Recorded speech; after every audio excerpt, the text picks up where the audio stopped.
Alright, I've posted on this topic almost every day now since the patch began, and I'm curious about how many of you have encountered Floyd by this point, or even got some clues. I know some people are in the dark on this, and we have some more updates, so I do want to go over them. Now, just a couple days ago, the Thinny did drop some challenges in a spreadsheet, and since then, it is updated, and I'm going to share that on the screen now for those of you to see. Those that haven't seen it yet, this is the one you'll want to refer to. It truly has been exciting with this patch. It seems like there's something new each and every day. Now, it was shared in the comment section of my last video that if you do 400 fights on local, that is, playing against the computer or playing with a friend, and I had seen that shared a few times, but now that some time has passed and many more people are sharing it, it does look like it is valid, which is truly awesome because that is an alternative for some people that really don't want to go through all these clues. Also, as time goes by, it does make sense that everyone's clues are most likely different from the next person's, them being RNG. And for those that don't know what RNG is, that's random number generated, which what it really boils down to is somebody else's clues being in a different order than your own. And just as I shared in the last video, not everyone's going to have the same challenges.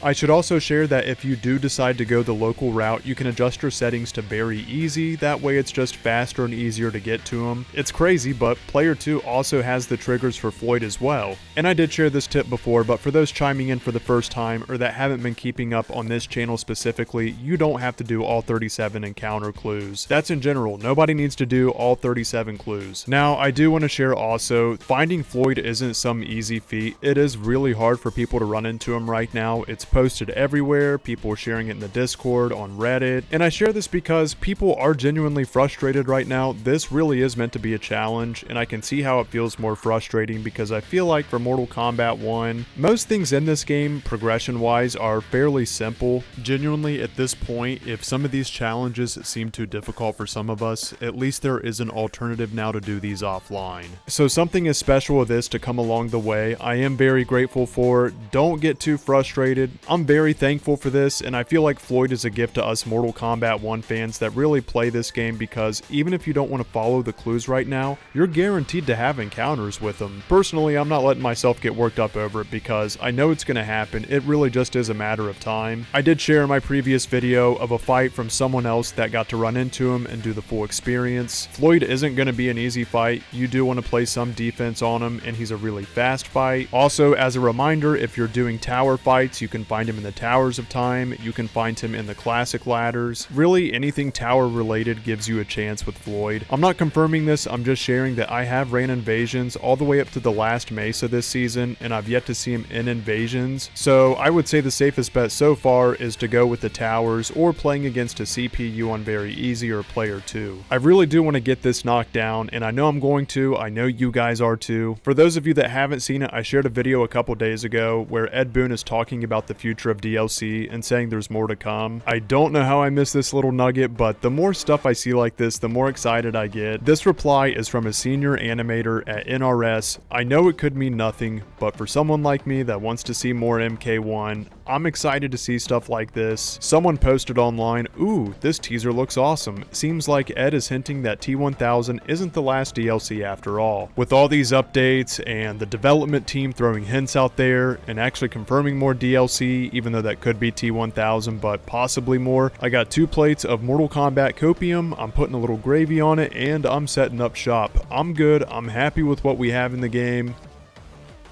Now, as most of you know, the DLC characters usually don't get seasonal shop skin rewards, that is with the seasonal coins. So for Quan Chi, if you want to get his Season 2 Blood Moon inspired skin, that is in the Fire Temple in the middle of the map.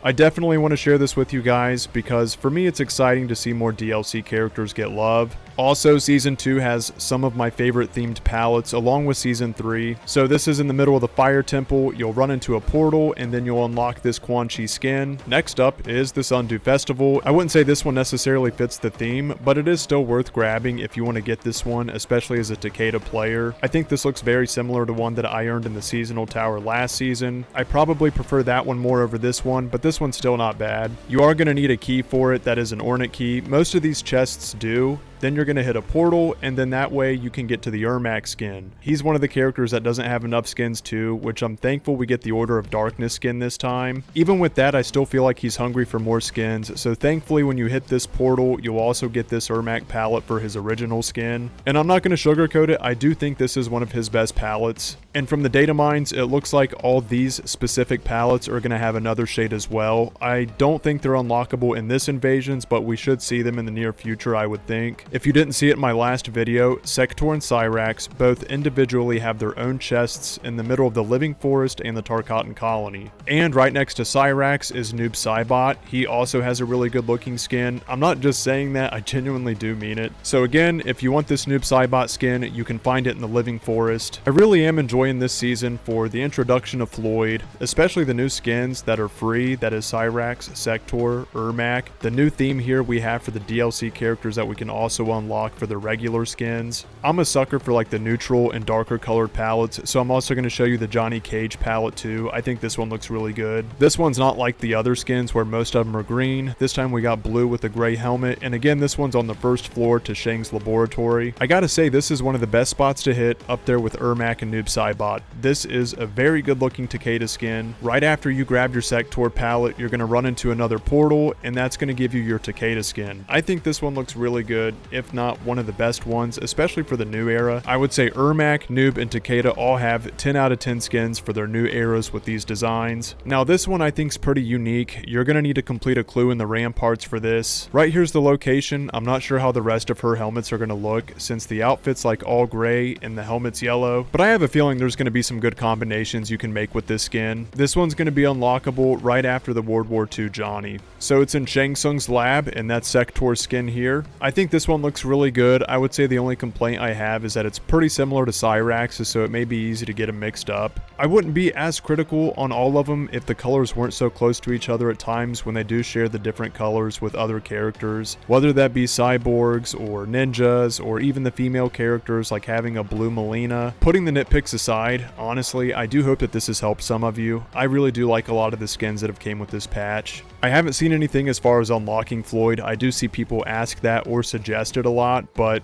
I still think it's very worth getting the palettes you get with Sub-Zero and Scorpion. I wish you all luck out there. I'm going to continue to post updates here, whether that be on Floyd or MK1 in general. Honestly, at this point, I'm thinking about doing the 400 local matches because I really do want to fight Floyd. I especially want to get this stage. If you were able to unlock this stage, definitely let us know down below. If you haven't seen my other videos, definitely check them out. I've been posting on this since it launched. I wish you all the best luck out there. Let me know how it goes, and I will see you guys soon. I plan on going live this weekend. Don't lose to Floyd out there. Good luck to all of you. Much love, and take care.